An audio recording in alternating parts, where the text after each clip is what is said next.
जैसा कि हम पिछले कई दिनों से हमारे नवनिर्वाचित विधायक कृष्ण बेदी जी, पूर्व मंत्री हरियाणा सरकार के साथ बातचीत में संबंध में हैं, तो बेदी जी, मेरा ये कहना है कि नरवाणे के लोगों की उम्मीदें आपसे बहुत ही ज़्यादा बढ़ गई हैं और सिर्फ मैं एक सवाल पूछना चाहूँगा कि क्या नरवाड़ा को एक उप मुख्यमंत्री भी मिल सकता है?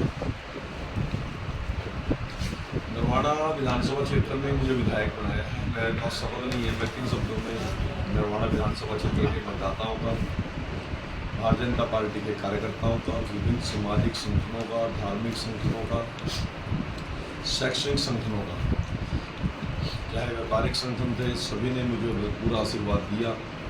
जितने हमारे चुने हुए जनप्रतिनिधि थे उनका भी मुझे सहयोग आशीर्वाद मिला।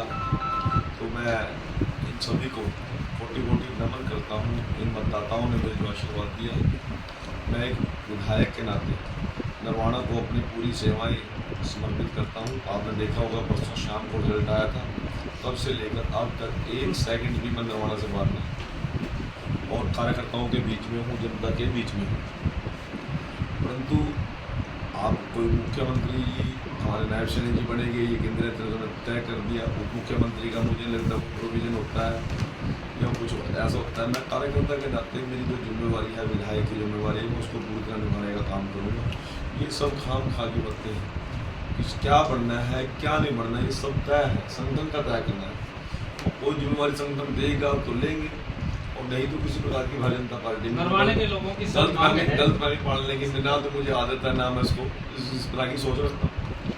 नहीं, एक चर्चा चली हुई सर कि 2 मुख्यमंत्री बनाए जा सकते हैं, तो हम नरवाणे के लोगों की मांग, उप मुख्यमंत्री बनाए जा सकते हैं, लोगों की मांग है, अभी से मांग उठने लगी है कि हमें आप कोई मांगने से थोड़ी होती है। पार्टी की नीतियाँ होती हैं, पार्टी की योजनाएं होती हैं, पार्टी के सिस्टम होते हैं, तो मांगने तो कुछ नहीं होता है इस प्रकार का।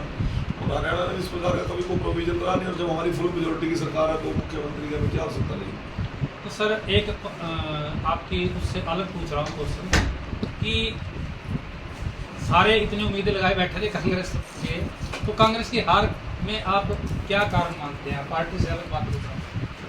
कांग्रेस की हार की समीक्षा तो कांग्रेस करेगी, हम तो अपनी जीत की समीक्षा कर रहे हैं। आप परंतु ये तय है कि जिस प्रकार से उन्होंने परिवारवाद, क्षेत्रवाद, उसके अलावा भी गोत्रवाद तक वो पहुँच गए थे। जो कुछ मिलेगा केवल हुड्डा और हुड्डा के परिवार को ही मिलेगा, इसके बाद कुछ नहीं मिलेगा। मुख्यमंत्री बनेगा तो जब हुड्डा का बनेगा, उप मुख्यमंत्री बनेगा तो हुड्डा का बनेगा, अध्यक्ष बनेगा तो हुड्डा का आदमी बनेगा। मतलब कांग्रेस का, मैं बार बार बोलता था, कहीं ना कहीं चैनल में आपको मिल जाएगा, जितना लोकदलीकरण कांग्रेस पार्टी का भूपेंद्र सिंह हुड्डा ने किया, आज तक किसी पार्टी में किसी के समय नहीं हुआ। आज वो कांग्रेस में रहेगी, एक परिवारवाद की पार्टी रहेगी, एक मुट्ठीभर लोगों की एक गिरोह बन चुका है, वो कांग्रेस नहीं रही है। अब मुझे नहीं पता राहुल जी और सोनिया जी किस प्रकार से उसके दबाव में है, कौन सी भाषा वो समझते हैं, क्या कारण है। परंतु कांग्रेस का सबसे बड़ा लोकदलीकरण ना तो भजनलाल जी के टाइम हुआ, ना स्वर्गीय बंसीलाल जी के टाइम में हुआ। सबसे ज़्यादा लोकदलीकरण किया तो भूपेंद्र सिंह हुड्डा ने किया। आज वो पार्टी केवल 1.5, अब तो वो भी नहीं रहा, अब तो सोनीपत भी निकल गया उससे बाहर। सोनीपत में 4 सीट बीजेपी है, 2 इंडिपेंडेंट की है। अब तो केवल रोहतक की और झज्जर की पार्टी बन के रहेगी, इसके अलावा कुछ नहीं बचा। अब उन्होंने ईवीएम का मुद्दा तो उठाती हैं, इस बार कुछ नई बात उठाई है उन्होंने कि कम चार्ज थी, कुछ तो कम चार्ज से क्या होता है? उन्होंने कहा कि जहाँ पे कम चार्ज थी बैटरी, तो मतलब जहाँ भूपेंद्र हुड्डा चुनाव लड़ रहा वहाँ फुल चार्ज थी। वो उन्होंने बोला है ऐसा कि उनका लोगों का काम यही है, मिठा मिठा गप, कड़वा कड़वा तू।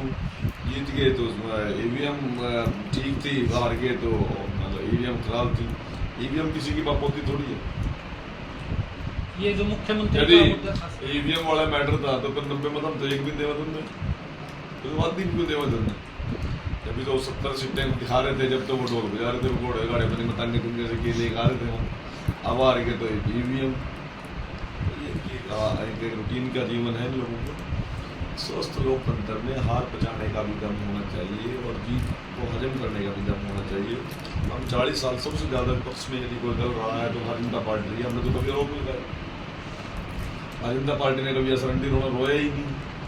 पूरे देश के अंदर विपक्ष में रहे, हम प्रदेश में लंबे समय तक विपक्ष में रहे, और इस प्रकार की इन लोगों की सोच है तो लोग इन्हीं का मजाक उठा रहे हैं। मुख्यमंत्री इसका मतलब जिन लोगों ने मतदाताओं ने मतदान किया हमारे को, ये उन लोगों को अपमानित करना चाहते हैं, उन लोगों की निष्ठा पे शक कर रहे हैं लोग, मतदान को प्रजातंत्र को ख़त्म करना चाहते हैं। हमने तो ऐसा कुछ नहीं कहा। जम्मू कश्मीर में सरकार बन गई है, हम तो कुछ नहीं बोले। हिमाचल में बनी नहीं, कर्नाटका में बनी नहीं, पार्लियामेंट में आई नहीं सीटें।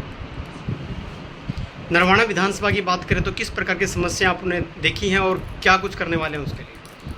बहुत सी समस्याएं हैं, मैं पहले लिख रहा कर चुका हूँ, और अभी जैसे ही सरकार बनेगी, मुख्यमंत्री जी का शपथ हो जाएगी, उसके बाद सभी समस्याओं का समाधान करेंगे। नरवाना वाले को संदेश सर? नरवाना की जनता ने भरपूर आशीर्वाद दिया, हरियाणा प्रदेश की जनता ने नायब सैनी जी पे विश्वास किया है, नरवाना की जनता ने हम पे विश्वास किया है, उनके विश्वास को टूटने नहीं देंगे। और हरियाणा एक, हरियाणवी एक के तर्ज पर सबका साथ, सबका विकास और सबका विश्वास जीतने का काम करेंगे। कुछ वर्ग, कुछ क्षेत्र ऐसे हैं जहां पर हमारी पहुंच कम थी, हम पहुंच नहीं पाए मतदान से पहले, और कुछ लोगों की समस्याओं का समाधान पेंडिंग है, तो सारी समस्याओं का समाधान करके जिन वर्गों को हमने छू नहीं सके कम समय की वजह से, उन वर्गों का विश्वास जीतने का काम करूँगा, प्रत्येक के घर में जाने का काम करूँगा, प्रत्येक लोगों की समस्याओं का समाधान करने का काम करूँगा। धन्यवाद। Thank you.